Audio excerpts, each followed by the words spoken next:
then from there I created Entrobox, and I ended up signing Logan Paul, and then we helped out with the Floyd Mayweather Logan Paul situation, but I already had him on contract before he did that fight.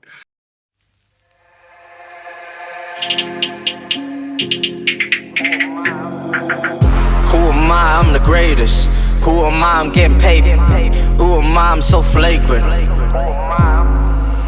Who am I? How's it going, guys? This is Travis with Weighing In with Travis Hartman. Welcome to the show, Ronald Johnson. How's it going, brother? I'm pretty good, can't complain, and it's always good when you can come down here to South Florida. It's beautiful weather and good people. It's always good energy. Oh yeah, man, it's awesome because you're down there. You're promoting a show that's coming up. It's actually on Friday, if I'm not wrong. Saturday, the 9th, August 9th. Got you. So you got the weigh-ins and all that getting ready to start happening down there. You probably got some press stuff going on right now. Yep, yes. We on the radio tomorrow, 11:30. We just hosted like a big media dinner with a lot of our sponsors. We got the weigh-in Friday at 1 p.m. So yeah, we got a lot of cool things coming up here over the next few days. So to back up a little bit, you got this show this Saturday. It's in Miami, so I recommend everybody come out, buy tickets. The show's on Saturday. But I want to back up. I was just looking at your box rec record, and you're 17-1 as a former pro boxer, correct? Correct. Your only loss was to Darnell Boone, but what people don't realize is that dude's pretty legit. No, he was super legit, and it's so funny because I fought him 2 weeks after he just fought Andre Ward.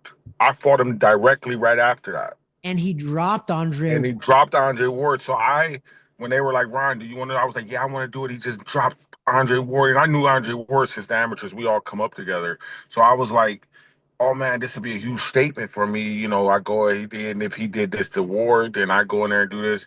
And it was like a super competitive fight. A lot of people thought I edged it out.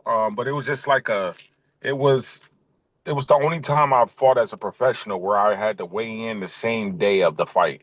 Ooh, Like not the day before weigh in, no day before weigh in. and And he he was moving up to fight me because I was like barely can make 168. So I give credit to his trainer Jack Lowe, who used to train Kelly Pavlik as well. I remember Cause him. because Jack Lowe knew me really well, and because I sparred with Kelly Pavlik a lot, and he was like, he knew I had weight issues. So he said, nope, Ron, we agreed at 168 for this fight.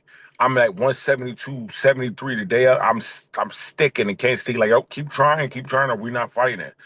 I'm in Cleveland, and it's like I'm trying. We weighed in like at 2 o'clock, and fights at 7. And I barely got, I mean, I couldn't even eat, but that still wasn't an excuse. I just feel like I wasn't 100% myself. But Yeah. I thought I still edged it out. But that was, yeah, my only loss. And like, kudos to him. I was glad I rooted for him after that because I'm like, man, I didn't want to be the only one he beat. And he went and beat a few undefeated fighters. So, Oh, for the record, you lost a majority decision, which means that was tight. Could have went either way. right, Lost a split decision to Sergey Kovalov exactly. and then rematched him in Kovalov. And he knocked out Adonis Stevenson. Yes, and that like I fought Jean Pascal. I mean, this guy fought like Everybody, right. I think I want to get him on the podcast one day to not talk to him because he was in the ring with so many amazing guys, and I didn't realize he was in the ring with you too. How freaking was that? Yeah, yeah, definitely. He definitely has a story because you just don't know which Darnell Boone you're gonna get Yeah. if you going up against him.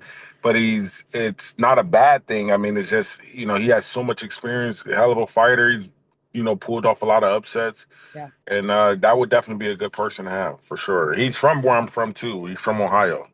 Right on. Yeah, because I mean that's where is that where did you guys fight at? We fought in downtown Cleveland, my hometown. So Cleveland hasn't always been like that with same day weigh-ins. Was that just a new thing, or they still The like? pro, the, no, the promoter. So basically, in Ohio at this time, this is in 2005, you have to pay extra money for the day before weigh-in. Cause yeah, and they didn't pay it. Wow. So the Okay. weigh-in was that day of. So it's like being cheap because then you got to bring the official. At the time, it was Bernie Bravado. You have to bring him in, get him a hotel room because they have to come in and stay overnight and all that stuff. And they didn't want to have to bear that expense. So I So remember, it put a loss. So it was they barely put a L on help put an L on me.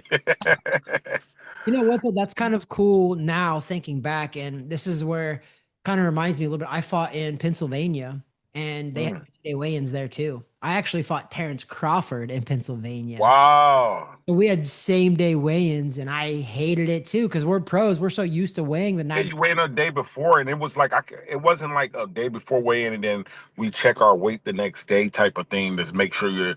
It was the first actual weigh in. It's like the morning of, and that's crazy. Like you can't. I didn't like that at all because I got used to, like you said, being a pro and thinking of it that way, and I would otherwise I would have never even tried to fight at 168 pounds if we got to weigh in the same day. I would have did what I did as an amateur.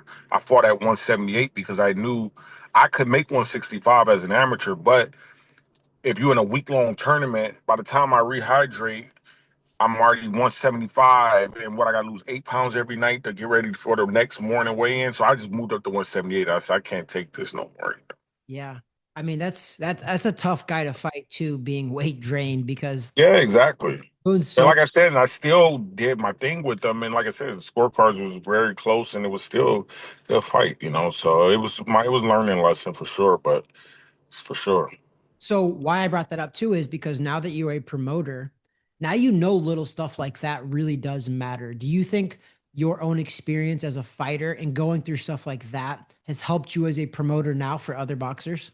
Oh yeah, there's those little antics like the weigh-in thing is almost like a given, but it's other like you just have to do that part, right? Like I don't even understand what the thought process of having a same day weigh. That's just crazy, but it's other little things that you could do to help a fighter just feel good inside, whether it's the way you pick them up from the transportation from the airport, just the welcome letter and the food you want to feed the fighters and stuff like that to just make them feel good inside, and even the venues that they fight in, and all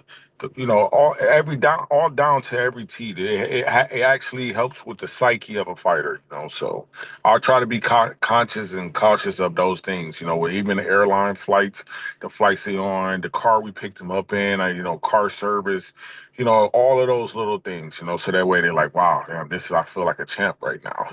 So it felt good. Yeah, I mean, it does matter. Like I said, you've been there and you've done that. You kind of realize that every little thing matters because I remember fighting too, is I'm traveling for a fight. I mean, I'm nervous. I'm on eggshell. Right, It's not even nervous. It's just, there's a lot going on. right, correct. To have such little things eliminated, like the travel is good, the hotel is good, it's an easy check and all of that. To knock off all that stuff just helps the fighter perform at a Oh better. yeah, you get to the hotel, you get to your check-in, and they start talking about, yeah, Ronald Johnson. Oh yeah, we don't have a room for you. Now you got to call the matchmaker or whoever got the fight. Let me try to arrange it, and now somebody's arguing, and not this all start messing with you. Like, man, I just want to go late. What is going on? Like those little things sometimes could throw you off, and when it's battle and you're trying to fight and things like that, you need to be as level-headed and clear and feel as good as possible. So. So when you first started your promotion, America's Dreams Presents, I know that I actually went to a couple of your shows you had here, Entrebox, I think it was, and Right, correct. Rib Royale. You did a couple with Bally Sports too. Yep, yep, we did three there. Yes. So what really got you started into wanting to be a promoter? Do you remember? So yeah, actually, it was. I started my promotion company actually in 2007, early in my career. I like that. So my first pro fight that I ever promoted was October 6, 2007. I found an investor on Craigslist for 30 grand, and No. I was like, yeah, on Craigslist, bro, because Wow. I just fought. I was the co-main event when Roy Jones fought Anthony Henshaw in Biloxi, Mississippi. Yep. So I knocked out this kid, Aaron Norwood, and basically the investor he watched this show that night on the pay-per-view, and he was like, "Oh, I like this," and he contacted me. He was like, "I want to invest in your plan," and so I did this show in my hometown of Cleveland. I had Jim Brown come. We did the put down the guns, pick up the gloves. So he partnered with me. Him and LeBron James, they partnered with me on my first ever promotion. How huge is that? Yeah, I turned $30,000 into 260 grand. Nice, man. It messed my head up. because Yeah, I fought a 6 round fight, and I'm basically paying myself over $200,000, and it almost messed. That's kind of where my career slowed down from there, that'll really. because now I didn't want to fight on nobody's show because I got a taste of that, and I didn't want to fight or sign with no one because I'm like, why am I about to? I just made that on my own, and I did without a promoter. So I said it's over with. That got it's like a gift and a curse, right? It helped, but then it hurt me too because then I wasn't as focused as being a fighter no more now because I just touched that kind of money, and I'm like, oh no, yeah, you guys can't. It's gonna be hard to get me to do this now. That's back from, right? Yeah, Oh my God. Like so I that was kind of like the start of everything for me, and I just kept going from there, and then I started, after that, 2009. Zab Judah had just lost to Joshua Clottey, so I went and did a 3 fight deal with him, and I signed him and I brought him back. So on my birthday, November 6th, 2009, that was his first win in like 3 years or so. And then we went and did a uh, promotion deal with Main Events, and next you know he became 5 time world champion. That's when you saw him fight the Amir Khans, Danny Garcias, and all those that run. And Lucas Matisse, like I was involved with all of that stuff. I did a Devin Alexander Kotelnik fight with Don King. I co-promoted that, so I put up like $1 million to do that with Don. Like, so I got a long, extensive career in these type of fights. I wasn't as consistent. Like, I would do maybe 2, 3 kind of fights a year, but they were like bigger scale type of shows, and then that kind of just stayed with me, and then I basically, you know, then from there I created Entrobox, and I ended up signing Logan Paul, and then we helped out with the Floyd Mayweather Logan Paul situation, but I already had him on contract before he did that fight, and then I went and did the Bally Sports deal, and that's when we met in Orlando. But I've always done different things, and like a visionary, I see different things that I like, and or come with a creative plan, and I love it. So I love doing it. so I didn't know that you had Logan Paul signed. Yes, he was under Entrobox. You guys are both from Cleveland, right? Ohio. Cleveland, correct, yes. But my relationship spawns with him from Milton, his trainer. He was the one that actually set that up for. Yeah, I remember. I think I met Milton at one of those fights at Entrobox here Yeah, in. yeah, yeah. He would be the one with me. Yep. That's right. So that was your connection to Logan Paul. Correct. Yes. So Yep. what's that connection now? Obviously, Logan Paul is doing WWE. Do you still Yeah. have in there or No, we ended up he ended up buying back the contract because he didn't want to box. So it was like, it wasn't no need for him to hold on to our money anymore and things of that nature. So it was like, but we're still super tight. But everything is, but he's not focused on boxing. So it was a boxing agreement. So so you were part of that Floyd Mayweather Logan Paul fight. correct, the How, Famio how situation. was Yeah, dealing with that? that was cool. Because I have a long-standing relationship with Floyd. I've been around Floyd for 20 plus years. So his dad was my head trainer. So I'm really tight with the Mayweathers. Like, and so yeah, no, it was pretty cool. It was still kind of weird, like cheering for Logan because I never cheered for anybody against Floyd. It's it's just funny. But it was all fun and games. But so you were rooting for Logan when he fought Floyd. Yeah, well, I mean, I just wanted I wasn't rooting for him like I wanted him to beat him. I just wanted him to have a good showing. Yeah. Because now if he has a good showing and I know I have this contract, it makes it better for me and our team moving forward. Hey, he just stood in there with Floyd Mayweather. You never know what could happen from business wise. So that's what I was more so, you know, as like rooting for, not for him to like hurt Floyd or Yeah, anything. yeah. I mean, Yeah. you're a businessman now, so you know what that means. So that's you were rooting as a businessman in that position. Yeah, yeah. I went. Yeah, I was like, I was rooting and hoping Floyd doesn't mess up my money at the same time as I want Logan to do good. So. So leading into that now, it just brings me up because I've been having this conversation, as you probably have too, with almost every single casual fan out there. Mhm. What are your thoughts on Jake Paul's professional boxing career? Honestly, I'm super proud of him, because it's really a lot of. I think he gets more slack than he should because it's you can't help what somebody did in their previous life. Only thing I could judge a person on is what they doing when they're in the sport. And honestly, he worked as hard, if not harder, than 90% of professional. Well, I can't even say professional fighters because he's a professional fighter, Mhm. but he works, equally as hard, if not harder, than everyone that does the same profession, right? Mhm. So I can't, and he's not making a mockery of it in that aspect because he's actually getting better. You can see the skills coming into play. I mean, people may be subjective on who he's fighting and when he's fighting these people and different things, but it's still entertainment at the end of the day. And entertainment sells, and I understand that. So that's why I don't cry over it. It brings more eyeballs. Boxing it's always been like half entertainment, but then you still have this other route. But he's kind of blending the two, right? Because he's still saying, "I want to go fight Anthony Joshua. I want to fight these other guys."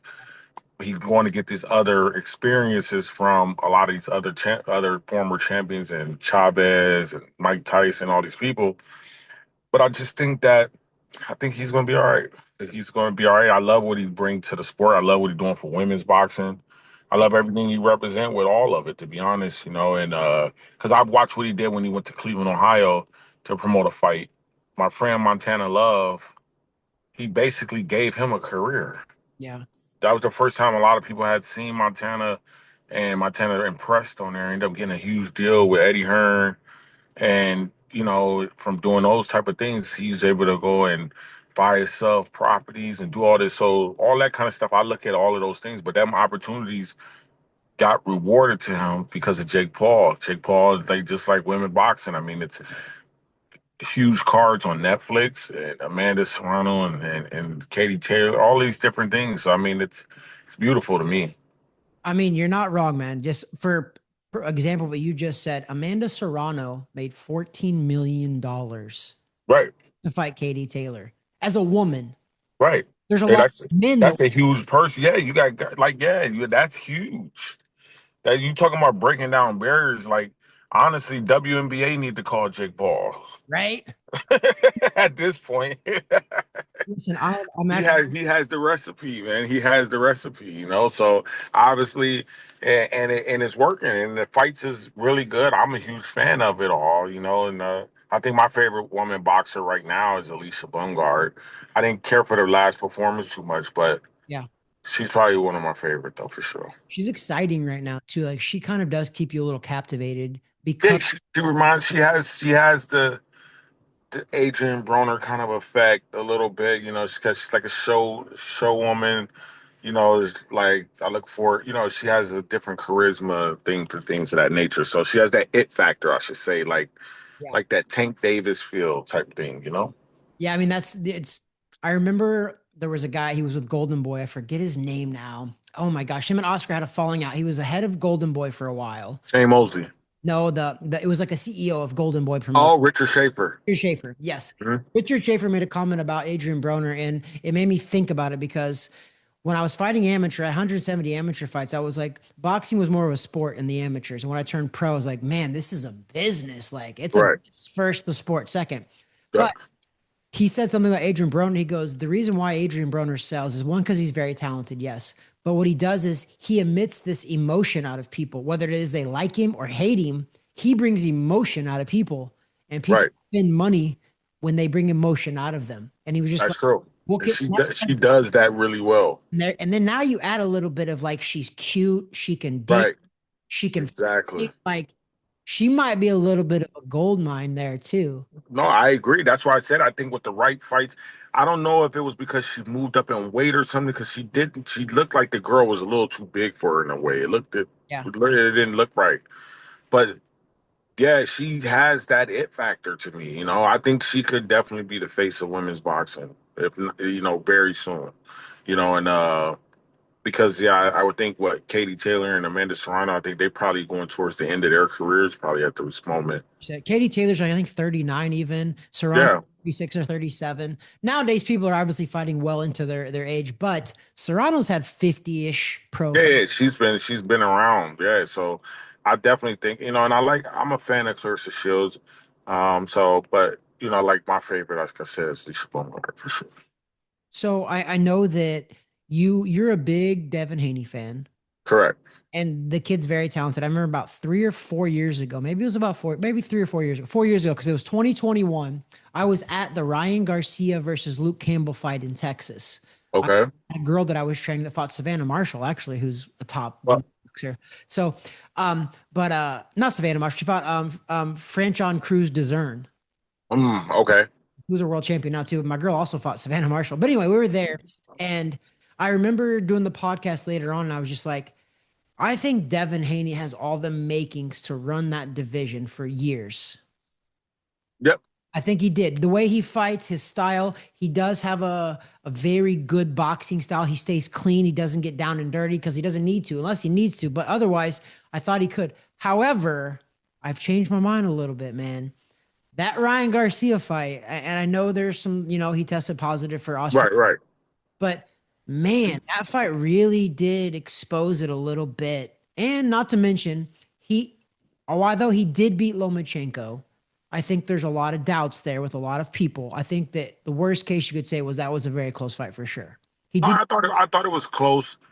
I thought the Lomachenko fight definitely was. I thought it was close. I still thought Devin picked up a lot of the early rounds in that fight. I thought the rounds that Lomachenko won, he won them big. Mhm. The ones that Devin won, I felt they were closer.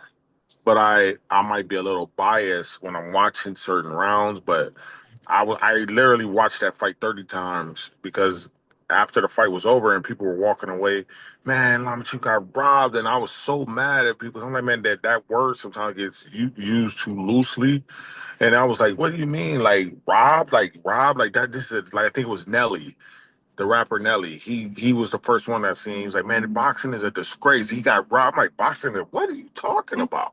Like it ain't. It wasn't Yeah. like I'm talking about to that point. Like I mean, yeah, you could have called it a draw or if you had Loma up or one. I mean, I wouldn't have said Devin got robbed if it did that. Even though I thought Devin pulled it out by a round or so. Yeah. Um, but yeah, I mean, it was a good close fight. But you finished what you were saying. You were saying you thought he was going to be up there. Yeah. And listen, I still think he is there because he does have that skill level still.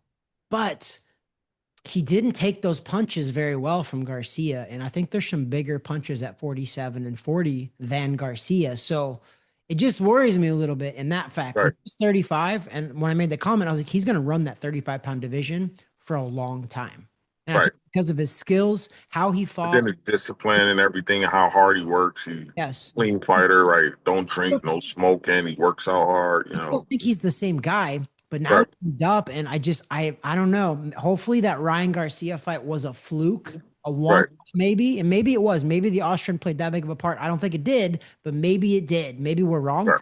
But Well, one thing I can say for sure, what I do know it did was that definitely wasn't the same Ryan Garcia we saw his last fight that we saw against Devin Haney. I'm talking about the size of the person. Like he was actually just huge. He actually weighed more or like a little bit less when he was big. Like if his body didn't even look the same for the fight with Rolly. But I mean, I don't know if that's because of the stuff or not, or but I'm just saying it's just that's still no excuse.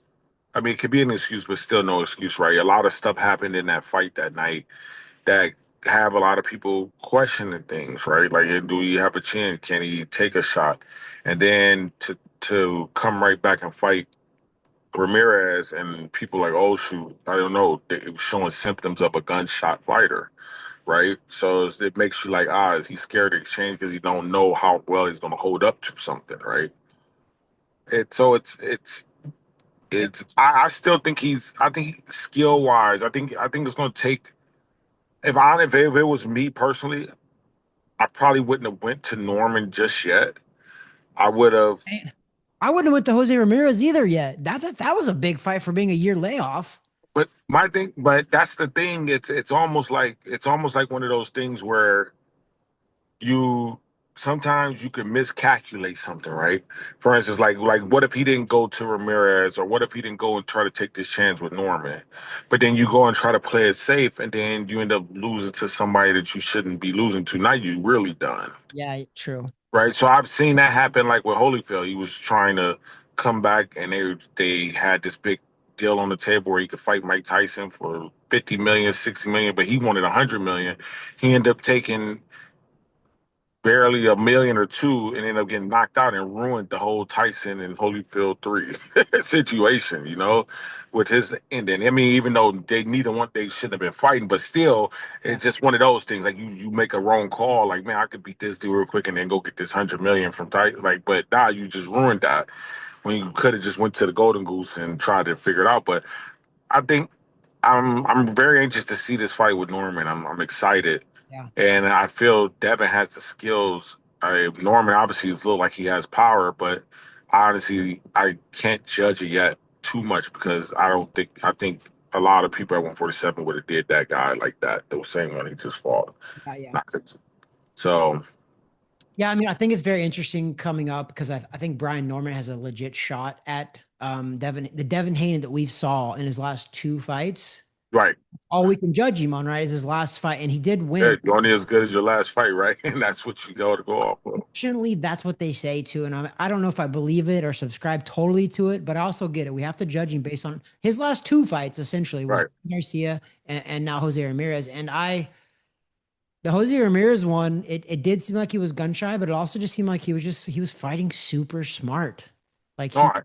and it Right. and that's it wasn't fun to watch, even for me. And I love the art of boxing. I do. I don't have to see the blood and guts, so I don't mind all of that. But he did play it very safe when I thought he could have took more chances. But I don't know what their game plan was. Whatever his game plan was, he won. So it worked. So like, I mean, I can't judge that. None of us really can. He won, Right. right? Right. Correct. But like you said earlier, though, you're a promoter now. You know that you can't just win anymore. It's an entertainment business too. Right. So Correct. So he's he can't fight that same type of fight that he fought against Ramirez and do that because you'll, even if you beat Norman, you'll lose more than you gain. yep, exactly. So So that'll be tough. his career is going to be very interesting. I hope that I'm still correct when I said that he's going to run the table for a little bit because I think he has the type of style to last a long time, right? Like I feel like Right. because of how he's like a Floyd Mayweather type, where he's a very good boxer. He's very smart. He doesn't take big shots, even though he took big shots against Garcia, but most of the time he doesn't. So we'll see. His career is it's very interesting to find out what's going to happen with that. I saw that you also just posted about Adrien Broner. What do Yeah, that's I grew up with Adrien that guy? Broner. Me being from Cleveland, him from Cincinnati, and I'm always rooting for him. And he was super exciting. And I'm always a person I just want to see. More importantly, I think he was always, fun and exciting. He was always good for the sport. But more than that, I just want to see him, be able to make some money and do good for his life and kids. So that's where, more of anything. I'm always still a fan because even if I don't care who he goes and fight, I want to watch it. So, Yeah. and I hope I can get into the AB business right now. So, Yeah. I think I got some ways I think that would actually work. I can tell you with him, even I saw him in St. Louis, Missouri on an HBO boxing card. He fought this like undefeated kid out of California. It was when he was 135. Mm, And I saw him in person and I was just like, this guy's a monster. At right. 35, he was walking through dudes. And Right, I agree. when I saw him I saw him on TV and I was like, yeah, I mean, this guy's legit, obviously. I saw him in person and I was just like, I'm sold. Like, he's legit. But Right. then undisciplined, obviously. He It kept moving up, and I think that him not having to make weight no more because it kept moving up, trying to chase greatness. I think ultimately hurt him because now you don't have to train as hard. 'Cause you don't have to make the weight. You goofing on, but then just not focused too. It's hard. Some people can't control it when they making money that soon. Yeah. And unfortunately, and that's where I think that I would love for our generation of boxers coming through is to try to educate these guys when they make some money. Like make your money make you money. You know what I Right. mean? I think Correct. Adrien Broner, I remember, and this is where I did a radio show at the time, and he made a YouTube video and he was flushing Right. 20 he was flushing $20 bills down the toilet. Right. And I was like, come on, AB. And then now he's struggling. And I'm like, see, that's just karma, man. You can't be throwing money away when you have millions of dollars because now he's like, he's in a rough position now. And he, Right, right, correct. He could use those hundreds of dollars right now, right? And right. you wish that didn't happen. Yeah. Well, brother, I appreciate it. I know you're down there in Miami. I know you took some time away from dinner to talk to chat with me. I'll have to have you back on here, Ron. But Yeah, definitely. America Dream presents. They're fighting Saturday in Miami. Go get your tickets. Go check this out because I've personally been to two or three of your Entrebox shows here at the Crib Royale, and I was entertained, man. They were good fights. Plus, I've seen a lot of people that I knew. There's going to probably be a lot of some superstars there, possibly down in Miami. We have a lot. We have a ton. Be a ton. So I wish you the best, brother, and I appreciate you coming on weighing in with Travis Hartman. And you always have a spot here. You want to come back on and chat? I would love to make it a little bit longer sometime. Maybe if you're here in person, that's even better. I got a cool studio Okay, at the crib, definitely. man. So I'd love to have you in person sometime. But otherwise, man, God bless. Go get your tickets. Is there anything you want to leave anybody with? Ticketmaster.com, the Caribbean Clash at the James L. Knight Center, Saturday, 7 p.m. I love Florida. So we're going to be planning to stay here. We plan to do another show towards the end of the year as well. And just come check us out. Come support if you guys want. It's a really affordable show, but it's going to get a good bang for your buck. I love it, man. And he's not wrong. The shows are really, you will get a bang for your buck for sure. Again, I appreciate you, brother. And Thank you. next time. All right, peace.